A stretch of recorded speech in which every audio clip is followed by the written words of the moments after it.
Hello and welcome along to Aston Villa from the stands. Make sure you smash a like, subscribe to the channel and get in the comments section on this one because there's lots of transfer news to talk about. We're going to be talking about none other than Mr. Louie Barry. Will he be going to a massive club up north in Celtic? We've also got news on Emi Buendia and potential interest with him maybe leaving. And finally, Diego Carlos rejection. Where is this guy going to end up?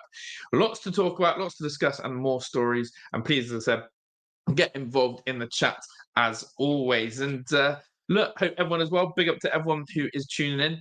We're going to go straight into the main story today, which is, of course, again, I want to cover the topic of Louie Barry. Look, this guy for me is an interesting storyline because we did report probably a week or so ago that Louie Barry could be joining a top championship club. And we were looking at someone who was maybe going to go to a top championship club who was going to get promoted. So your Leeds United, your Sheffield United, one of those, the Burnleys, where he would be in and amongst the team that would be looking to play Premier League football. However, the story has now changed into that Celtic have massively increased their interest with Louie Barry. And it says Celtic are set to test Aston Villa's resolve with an opening seven-figure bid for Louie Barry, which is massive. And when you think about a seven-figure bid for Louie Barry, we're talking a price that probably we could not imagine. So I wonder what the concept and idea of Louie Barry playing up in Scotland for Celtic would be like. And if that is a good move for his career, or rather, is it again a rather sideways, backwards, not a progressive move? Now, this obviously comes from the Daily Record Sport, which is the biggest breaking sport paper in Scotland. And I want to know if they will, trump up this so-called seven-figure bid for Louie Barry and see if that would change Louie Barry's sort of perspective of where he may end up. But big up to everyone in the chat as well. This is our first story, and I would love to know your thoughts on it. Big up to Farmatude as well. He's been a member for 12 months. Farmatude, Farmatude. Big up to the 1 year, and thank you for rocking in. You deserve it. Great guy. And I know you're going to a Villa game very, very soon, so appreciate that. Big up to Aiden, Aviation, to my mum, to Amadou as well, who are all in the chat with us today. Make sure you're smashing that like button up as well, people. But yeah, look, Louie Barry, is he going to go to Celtic? That's the big one. I reckon, as I said, that he will probably go for a couple of million, I reckon. A couple of million, Louie Barry, a big bid. Now, if we go to Barry again and sort of where he's sort of really, really found his fame and fortune, is not really at Aston Villa as we would have expected, but none other than, of course, the lower leagues of Stockport County. And as you can see, Stockport County, 23 matches, 15 goals, 2 assists. He's had an unbelievable time in League One and in League Two, and he's really shown and proven his worth. And if you go to where he was last season, he picked up some injuries last season, but was started the season massive with 20 games and 9 goals. So Louie Barry, for me, has proven the level and capabilities of being a lower league EFL player without a doubt. Big up Meeks is in the house as well. And no doubt Louie Barry has basically said, look, I can play ball. I'm a goal scorer. And I've done it in the lower leagues. The big question is, Louie Barry, can he do it at a higher level? And I don't think is Premier League ready. I don't think he has the mould for a Premier League player as such. But the Championship for me is the big old added debate. What would be a more competitive move for Louie Barry? Playing in the Championship and playing for a Leeds United, as I said, or a Sheffield United and looking to try and gain promotion, or playing for Celtic, where he will face Champions League football, where he will face European football, where he will be expected to win the league, where he will be expected to contribute 10 to 15 goals plus, where he will play out in front of sellout crowds of massive numbers at home. And that is the question. What club or what would benefit him more? Now, there's a lot of players who end up going down into, from Premier League clubs and go at a young age and go and play in the Championship and end up falling off. One massive example of that for me is Ryan Brewster. Liverpool won a Champions League medal because he was in their squad. Next thing you know, he goes to Sheffield United. They get relegated. He's stuck, and he's never really rose to that fame and fortune again. Louie Barry could be in that sort of category, that he's had to start at Barcelona as a youth player. He's come to Aston Villa. We've signed him, hoping that he's going to be this big prodigy. It's not worked out, but we've loaned him down to the lower leagues. He's done what he should be doing, which is putting the ball in the back of the net as a striker and making a massive impact. So it's now that hybrid gap of where is his level and ceiling. And so a few of you are saying, we should basically say, is Celtic a good ceiling for him? Now, if he goes and does well at Celtic and absolutely performs like he's been doing for Stockport County, like he did for Salford, then essentially, are we okay to say that maybe then where next for Louie Barry after Celtic? Or is it really that going to Celtic limits you for your next move? And that's how I sort of look at it. If you go to Celtic at 21 years old and you do really well, where is your next move? Is it a way in which you can find another big club and come back to England and find a big team? Or is it simply that you're stuck? And there also is, the other idea of in the Championship, you've got that idea of being promoted, coming up to the Premier League and have a chance to play there.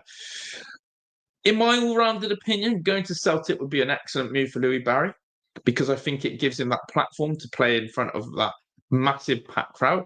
It gives him the platform to experience European football.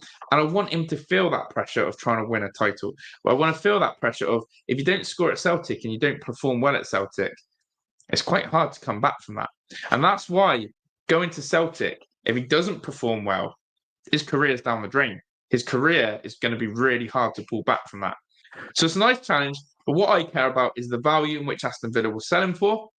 And furthermore, I believe Aston Villa will probably put in a buyback clause on Louie Barry, in which if we do ever want him back, like we did with Jaden Philogene, but look how that worked out, then of course we can, gamble on that one. So let's see what the buyback clause would be. But yeah, Louie Barry to Celtic, it's a massive move. I think it makes sense. I would love to see it happen. And let's see where we go from there. But yeah, big up to everyone who's in the house tonight. I appreciate it. We're going to go on to our next story then, which of course came up today. And I thought, you know what? That's an interesting one. Didn't really ever think of that. Again, whether it has any scope, whether it has any meaning, is another thing altogether. But this one about Emi Buendia came up, and I want to know you guys' thoughts on Emi Buendia, and whether you think this guy is someone we should be cashing in on this January transfer window, whether we should hold on to him, or whether we should be looking for something else. I'd love to know your thoughts on that. Because here it says, River Plate have asked for the conditions to sign Emi Buendia. Now, a couple of things for me. Emi Buendia was linked with Leeds United.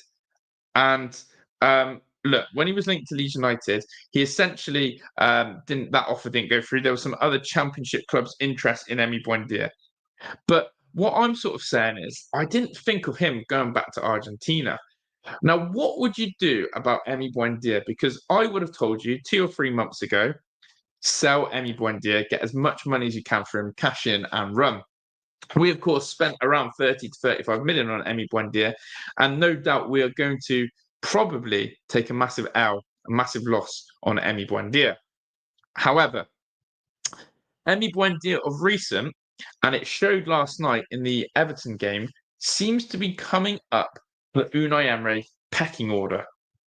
Emi Buendia's last few outings in an Aston Villa shirt have been, pretty, nothing special. But what it has reminded me of is there is a really hard-working player there, a really good grafter, someone who knows his role, but also is a good technical player. Emi, for me, when you see him, he's really good in those tight spaces. He's really good in holding on to the ball and turning. He has a good eye for a pass.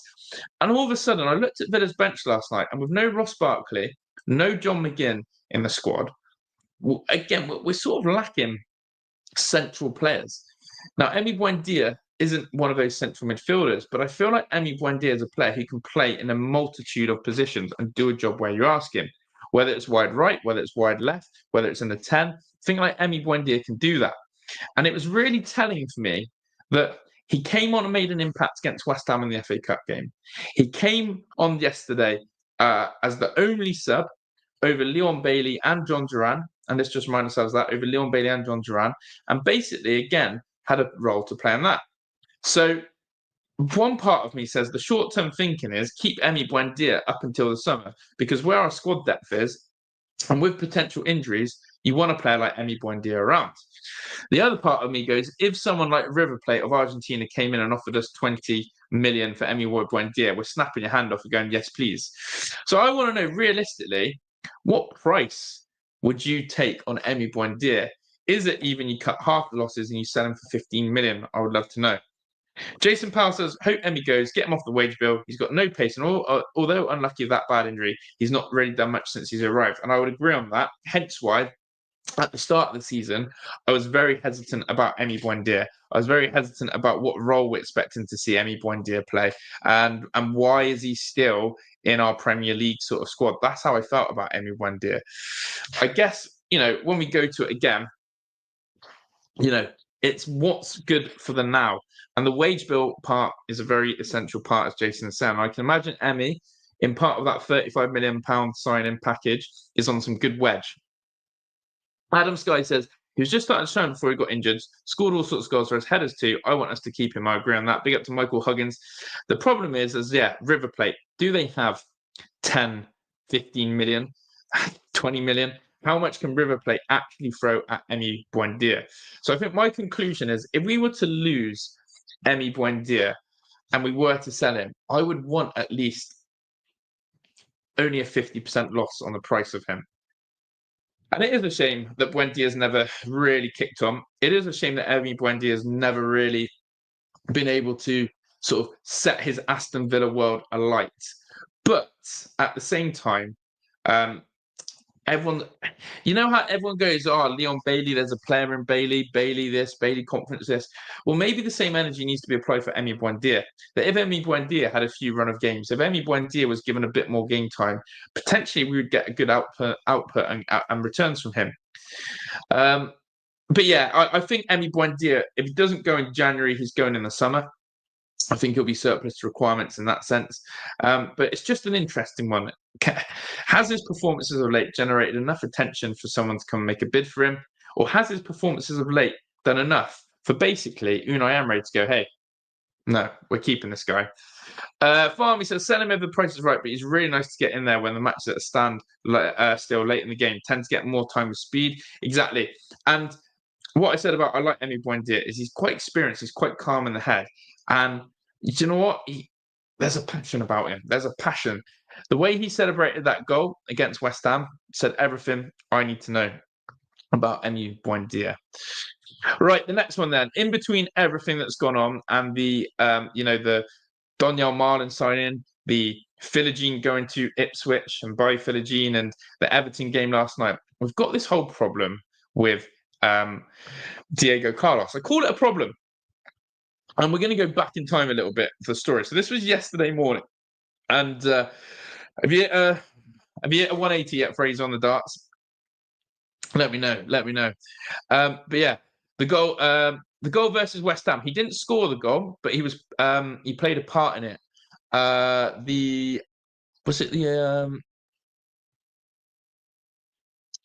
can't even remember now which whether it's the Onana goal or the Rodgers one. But basically, Emi Buendia went nuts. And there was a bit of a passion about him, a bit of fire. And the reason there was a fire is because he came off the bench and made an impact. And that was absolutely massive. So right, here it is. So this happened yesterday morning. Diego Carlos. I don't know what's going on with this guy. But he's got himself into a bit of trouble. I don't know if you've seen the social media post that he put out, where basically someone put Diego Carlos will not be involved in the Aston Villa matchday squad yesterday due to still having a slight injury.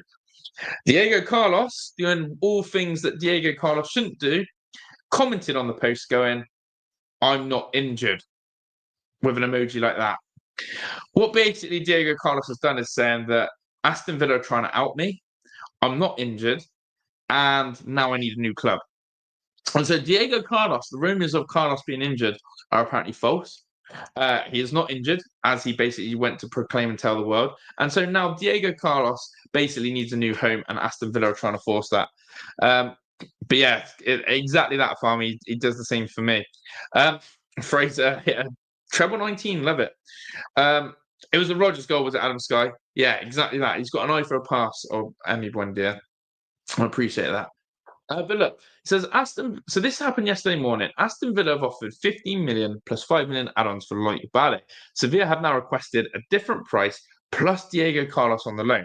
So this is the story. We're going to go through the story. So it started off like that. But then we had a little bit of a confirmation. We then had Mr. Fabrizio Romano come in and basically say this, because there's twofold to this story. Fabrizio came in 3-4 hours later and said, hold up, that's a fake story. The circuit came around about Diego Carlos. It says, Diego Carlos won't be part of a deal for Loic Bade, the one in which we were trying to sign from Sevilla. So Fabrizio has put that. And the reason why Fabrizio has put that is because he believes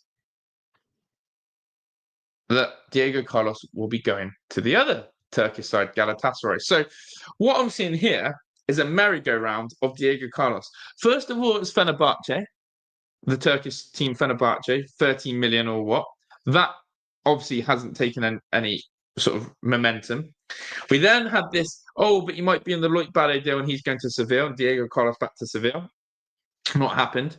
And now Fabrizio has come in and basically gone the other way and said, actually, we now think Fenerbahce's biggest rivals, Galatasaray, are going to be interested. Now, I don't know if it's just the Turkish teams basically going, is he available to sell, is he? Oh, okay, we're interested. But what I am seeing is a bit of a problem here. How do we get rid of Diego Carlos? Because it is now becoming a massive, massive sort of problem for me, in that here it is. And this comes from Aspor here, which is another media outlet, independent one. And they have said, Diego Carlos was offered to Galatasaray, but Okan Buruk did not want the player. We have a situation. We have a real situation here. Diego Carlos cannot find a home. That's how I now see it. But Aston Villa are desperate to get in their defender in whether it's Loic Bade, whether it's Oscar Mingueza, whether it's someone else. Villa will not sign a defender, I don't think, till we know that Diego Carlos is going elsewhere. And so this now becomes a priority for me. And then we talk about this transfer window. We went really early on Donyell Malen. We saw the attacking winger as a priority position, and we've gone and got that. I actually think that Diego Carlos is now becoming the next priority, which is essentially, we need to find this guy a home so we can actually go and sign someone else. And so that means that it looks like Galatasaray don't want him. Fenerbahce don't want him. It's not going to be part of the Sevilla bid. So where are we going next? Where is his next home going to be? And I do wonder if that basically we're going to have to start asking teams closer from home. Remember, he was linked to Fulham in the summer window, and that fell through Fulham. I do wonder if we cannot get Diego Carlos a move in Europe in the next week. I wonder if we start coming to, suitors in England who we could probably get the deal done a lot quicker. But yeah, as I said, Meekin said, put him in the bin. We can only loan out so many players. Exactly. Did you see that the post made saying he wasn't injured? Was that real? I believe, and I've read it as 100% real. I read that as officially Diego Carlos telling the world that he wasn't injured, and he wanted to make sure everyone knew that as well. So I don't know why he would think that was a good idea. But maybe we could put him part of the Celtic deal with Louie Barry, a package deal with Louie Barry. Why not? Why absolutely not? But yeah, so look, we're a little bit stuck with Diego Carlos right now, and I don't think we will sign a defender until we find Diego Carlos a home. And that worries me, because I want that right-sided defender. I want Loic Bade.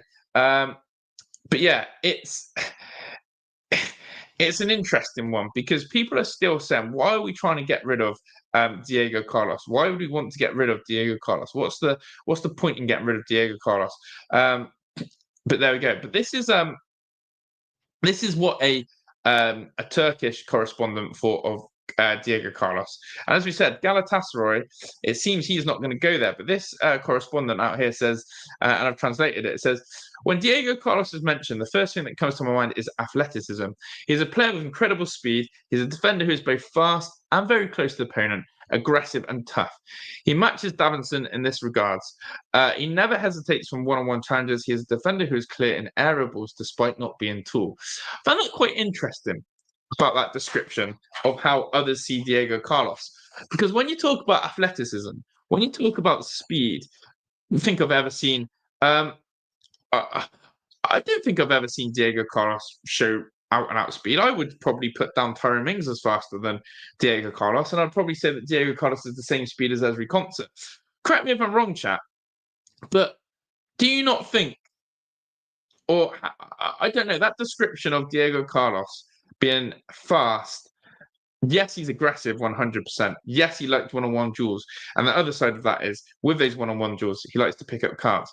But I don't see Diego Carlos as this fast player that is being described there.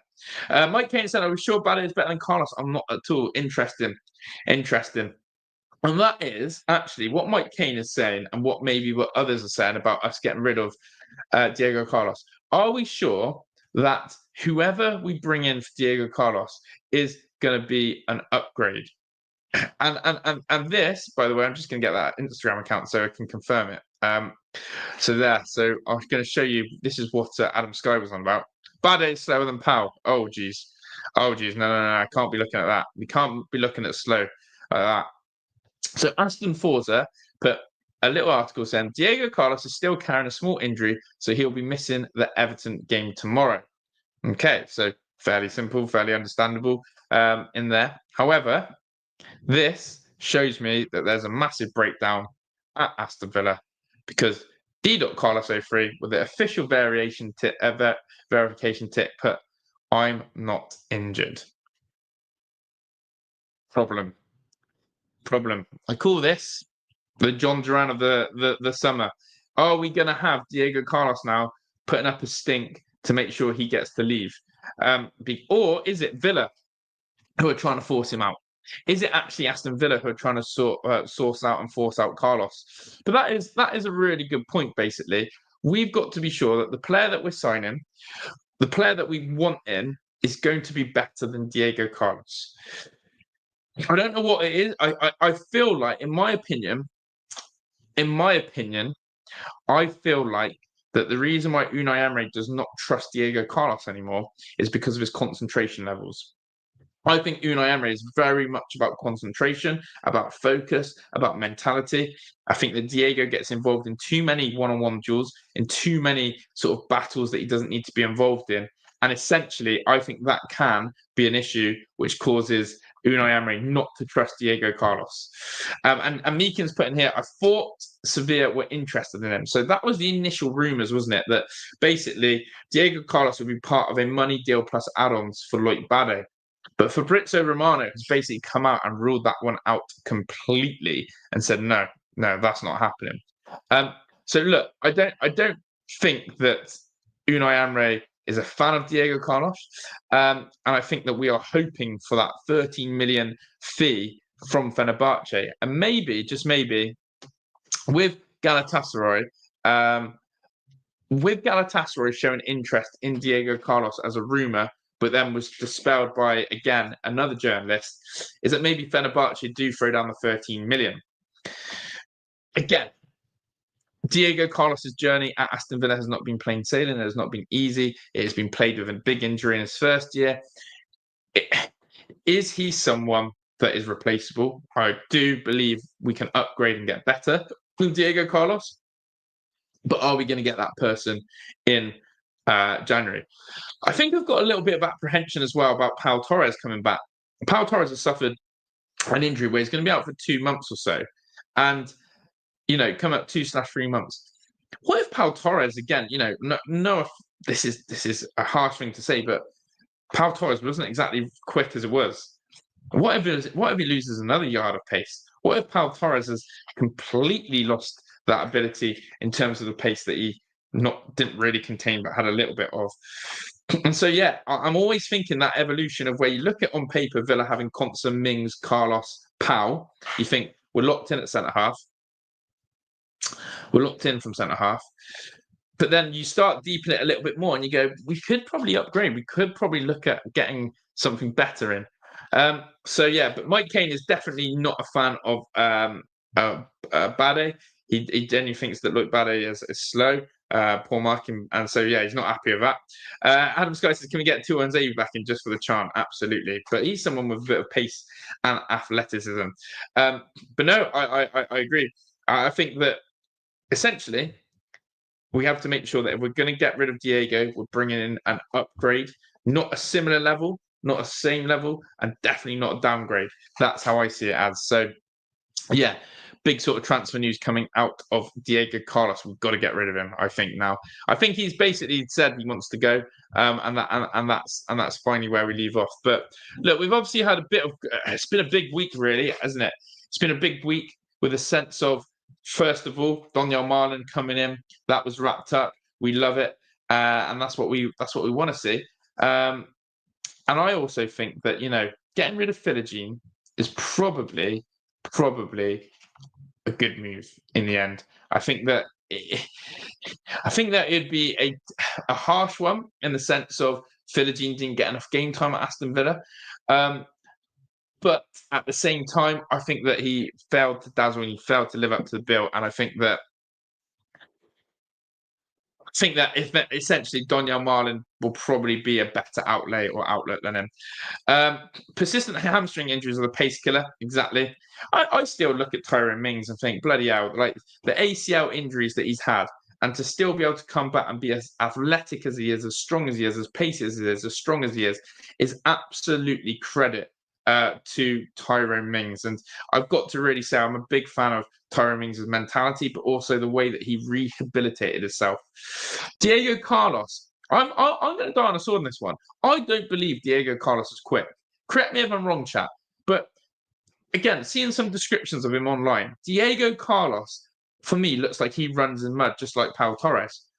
And I don't see him as quick. I see him as someone who goes in looking to get and smack into the one-on-one duels. And if he gets turned, he's toasted. But yeah, get rid of Carlos and Cash. Use the money to find a solid replacement for Cash. Yeah. And Super Matty's in the house said, can you imagine if you could mold Mings with Torres? You'd have an unbelievable player. You'd have actually what I'd say a Virgil van Dijk world-class sort of level there. Get Skriniar in. Yeah, that one went a little bit quiet about Skriniar. But I know that basically the Villa hierarchy, for me, they are absolutely trying to move the jigsaw pieces. They're sort of, I would say, there's sort of a plan and strategy here. It's sell Carlos, bring in better. That's what I'd probably say is definitely the priority. We're going to try and sell Carlos to make sure we can bring in better. The other ones is we've got these sort of youngsters for future projects. And that is some news that is, again, I'm keeping an eye on because, look, future project, you could say why, when we're talking literally about Louie Barry going to Celtic and almost going, I really, really think that, some of our youngsters, Philogene, Louie Barry, Swinkles, let's go even to Swinkles. Let's go to, what's the lad he went to Wrexham? The left back, I can't even think his name right now. Sebastian Revan. All these youngsters coming through haven't made it. But on the opposite side, you have got youngsters like Morgan Rogers, who signed for Middlesbrough, who's absolutely smashed it. And there is always that strategy in the transfer market where Villa, I think, are trying to find an absolute gem of a youngster who comes in and absolutely thrives. And I like that strategy. Super Matty said, looking more like Melberg every day. Thank you. It's growing out nicely, isn't it? I can't believe you got 20 million from him. I know. I want to show you this quote as well because I absolutely love this player when he was in his prime. I say in his prime, back in the day, which was Rafael van der Vaart. And I saw this quote here. I really had to show you. Rafael van der Vaart on Donyell Marlon. I really think he has everything to become the best player in the world. I'm 100% convinced. I almost want to grab him by his throat. I really see him in a mega talent. Now, that is a massive statement. But let's be honest, Rafael van der Vaart a massive Dutch icon, played in a great Dutch team, Tottenham, Real Madrid, massive career, massive, but it's the one to become the best player in the world. I'm 100% convinced. I almost want to grab him by his throat. And either Van der Vaart's been smoking too much, or he's on something, or this guy's got an eye for talent. I don't know which way, but I'm going to go for the second one. And if this is the type of player we've got, Donyell Malen, if he thinks he can become the best player in the world, then I am absolutely convinced that he's under the right manager. I think Unai Emery improves players so much, so greatly, so incredible, that actually, why not? Why not shout from the rooftops that actually Unai Emery can take Donyell Malen to the next level and be the next best player in the world, as Rafael van der Vaart says. But it's just that concept of Rafael van der Vaart grabbing Donyell Malen by the throat and saying, "Oi, Donny, I need words." You can picture it now already, can't you? You can picture the scenes now. So yeah, I don't know who you'd back in a fight between Donyell Malen and Donny, but and Van der Vaart. But let's see what happens. Let's see what happens with that. But yeah, big up to everyone, and of course, do smash the like if you haven't. But yeah, that quote I had to show you, so I'm just going to get rid of that. Apparently, we've got a wonder kid on the rise, who's Jack McGrath. His name on its own is a sign. Exactly, he scored today for the Villa Lions, as we call them, the Villa Lions. So yeah, the Villa Lions won 4-0 against Newcastle in the 5th round of the FA Youth Cup. Always nice to beat Newcastle. They do wind me up. But yeah, I did see that his name was being touted around as doing well. Yeah, because of free kick. Yeah, so he scored a free kick today, Jack McGrath. So yeah, but I'm just going to show you this youngster, the strategy that I was on about previous with Villa. And this is a name that I think will come later in the window, which once we sort of tie up the Diego Carlos defensive situation, is I believe we will be signed, sealed, and delivered. Here he is, Tidiane Gomez. And this is a future player, and I'm just going to get the stats up as well. So Tidiane Gomez is a French footballer. Thing is, with the French footballers, we've had some good ones and we've had some stinkers, haven't we? But he is 18 years old. I'm just going to get the first bit here. So this one is one for the future. It's an almost like a Kosta Nedeljkovic situation that we're looking at signing this guy, but he's not for the now. He's not for the now, or is he? Is he that good, or is he one for later down the line? Is he hopeful of a Kosta Nedeljkovic that grows and develops into a first-team footballer for Villa in the next couple of years? But it says, in recent hours, Aston Villa has submitted a second offer of just over €4 million for Tidiane Gomez. Villa are ahead of Leipzig in negotiations. So you're going, who is this guy? Who's Tidiane Gomez? Why are we getting? What's there to gain from signing this? But yeah, Manchester United have pulled it back against Southampton 1-1. Big transfer update, big game update there, and a relegation battle there. But yeah, here is Tidiane Gomez, just to go through sort of his profile. So he actually plays in the second league in France for Caen, and 18 years old, 2 goals, 2 assists, 18 matches. And as I said, the fact that Leipzig are looking at him, he is a one for the future. And his obviously contract expires in 2025. This summer. But yeah, 18 years old. He's a left winger, and that's what's exciting. He's a winger, and we all know that we're in for wingers. We all know that we like wingers. We all know that, Morgan Rogers, Jacob Ramsey, those sort of players, that sort of position, he's right there, ready to cook in that sense. But I do believe that if we sign him, he'll just eventually end up going back on loan to Caen. He's a France under-19 player with 6 caps. And again, as I said, 18 appearances of 67% in the starting 11 for Caen. Now, it's hard to get excited about a player that basically is one for the future, because you think to yourself, why are we wasting our transfer time trying to find, a next prodigy? But I think that comes back to my point of Villa's transfer recruitment. I think we're actually starting to see in the minds of Monchi, Unai, and the hierarchy, basically, I think what the transfer business looks like at Aston Villa now is we want to sign players that Unai believes are the now, the ready, here we go, starting lineup vibes. So I'm talking your Yuri Tillemans when we got him for free. I'm talking of your Amadou Onana. I'm talking of your Pau Torres. I'm talking of your, probably would have been Ian Matson, but Luca Dean's done so well. Players that Unai has signed are ready for the now. And that is your Donyell Marlins now. He's added to that category. I think the other bit of transfer business is that Villa look to cash in on players who are still first team squad members, but are not starter regulars. I think Villa always believe now that they can cash in on a first team squad player to find a way. Good example of that hopefully will be someone like Dendoncker, your Diego Carlos, your Dendoncker, your Philogene, probably, soon to be Emi Buendia. Those sort of guys who are in amongst the first team squad are first teamers. We're sort of now going, you know what, it is time to ship all these guys on. There's another part of transfer business, what I'm seeing now with Villa, is that we are now looking to recruit talent of young generation who we can either loan out or they're ready to go. And I still believe that we are not taking the factor of how good Morgan Rogers was. Morgan Rogers' transition from Man City to Middlesbrough to be ready to go from Middlesbrough in the Championship, to be playing massive Premier League games, to be in our running for the Champions League, to play in European semi-finals, massive for the age of Morgan Rogers and the lack of experience that he had, to then get himself an England international call-up. Chidiam Gomez could be one of them for me. I think Chidiam Gomez maybe is one of those players that we may just keep around the first team and he flourishes on. But we've also seen the backlash of that with Acosta Nedeljkovic, where it's just not worked out for him. We thought he might be ready. We thought he could be ready to compete at right back. It's not worked out, so we're trying to facilitate. We're trying to facilitate his basically loan move desperately. So I wonder,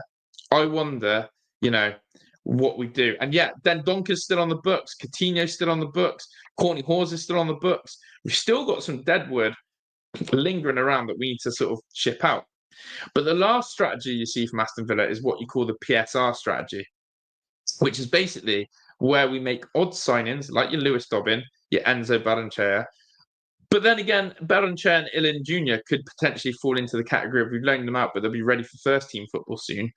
But we've had to basically comply with PSR as well, which we do, by the way. We've been told we will fall and comply with PSR, which is brilliant news. But Villa have got a really clear strategy in transfer planning now. And I like that every window, we're trying to bring in a young generational talent. We're trying to clear deadwood. We're trying to bring in ready-made players. And we're trying to sort of pave a really clear system with our transfers. And I'm really happy with that. I'm really happy that finally Villa have got a plan and a vision with their transfers, and that Unai Emery wants to know what they're doing, because Donyell Marlins is definitely ready to go. So that's what I'm saying. If we get rid of Diego Carlos, we are bringing in a ready-made player now. And I think that's how we're using January. If you look at last January, on the January before, John Durans, your Morgan Rogers, we've only really bought players in January who we believe are ready now, and not these talented ones. I still have a weird feeling. That Villa are bringing in one more attacker out wide. Don't know why. I don't know why, but I've got this feeling that Villa will bring in another wide player. I think that's that forward planning strategy as well. But yeah, Costa Nedeljkovic, not physical enough, could go out and basically Man United have just scored 2-1 and Mad Diallo. Southampton from 1-0 up, 80 minutes in, have just bottled it against United. But yeah, Costa Nedeljkovic, for me, he does need to go and play 90 minutes for a couple of months in England. And that's how I see it, in England. Get used to the way in which we play here. But I think we get in another winger this window. I think there's some forward planning with that. And it's interesting. But yeah, the business has been good because Donyell Marlins cost us nothing with Jaden going to Ipswich. So that's a massive upgrade there. That's a huge upgrade there, in fact, for me. That Donyell Marlin is definitely a better player than Jaden Philogene. I don't want to hear anything else. But as someone is saying, Rafael van der Vaart's told us Donyell Marlin is going to be has the potential to be the best player in the world. So we've got to believe Rafael van der Vaart. The defensive signing that we're going to make is exactly basically what we're saying with Philogene and Donyell Marlin. Whoever we bring as a defender, it won't cost that much because of the outlay for Diego Carlos. And that still says to me that there's a little bit of cash to throw at someone. And I just don't know why. I don't know why, but a wide winger is definitely something that I see coming in on that left-hand side. Still think on that left-hand side. I don't like to see Morgan Rogers out there, and I don't like to see John McGinn have to go and do a shift out there. It should be Jacob Ramsey and one other on one side, and it should be Bailey and Donyell Marlin on the other side. Like we've got a centre-half, 4 players competing for those positions. Why not have 2 wingers in each spot? Why not have 2 out-and-out wingers and Jacob Ramsey and one other, and Bailey and Donyell Marlin? And that's where it's got to be. That's where it's got to be for me. We've got 2 strikers in John Duran and Watkins. Whether Unai sees sort of, the double pivot now as Kamara and Onana, and Kamara and Tielemans, and he thinks McGinn and Onana are the ones who are prying and pushing behind Watkins or Duran. But I don't see Morgan Rogers, for me, being our backup to Jacob Ramsey. I do not see that. But yeah, what I like about Donyell Marlin is something that Jacob Ramsey showed yesterday, or lack of showing. Donyell Marlin is going to be a wide man who's going to be super clinical in front of goal.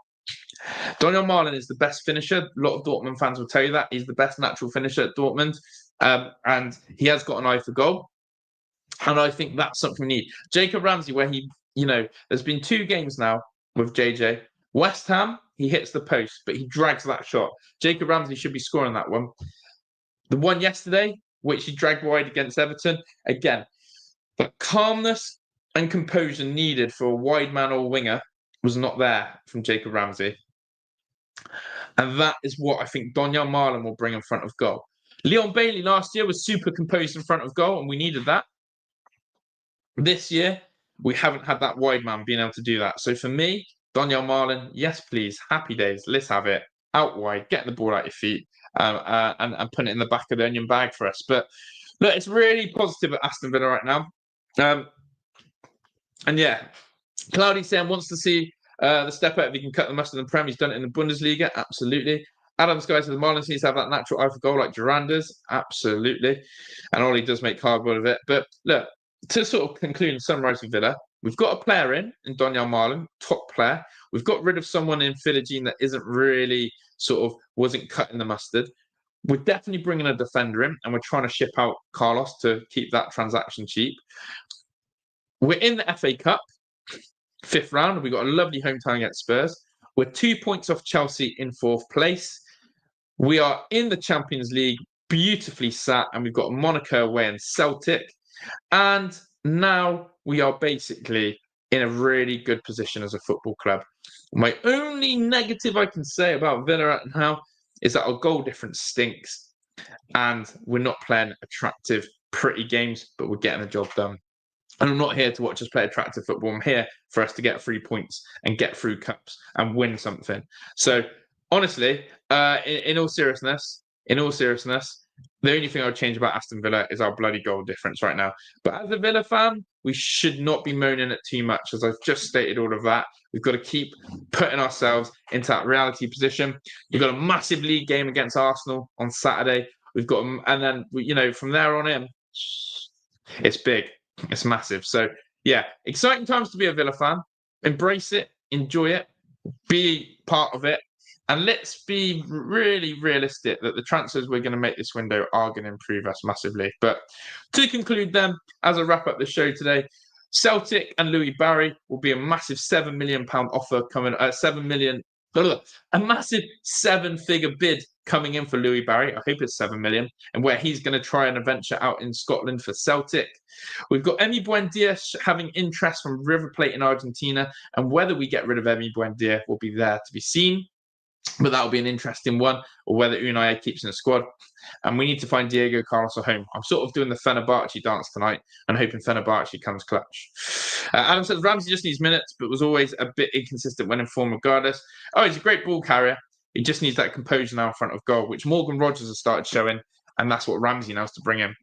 But yeah, shout out to everyone who's in here. I really do appreciate all you guys locking in. As always, make sure you have smashed the like button.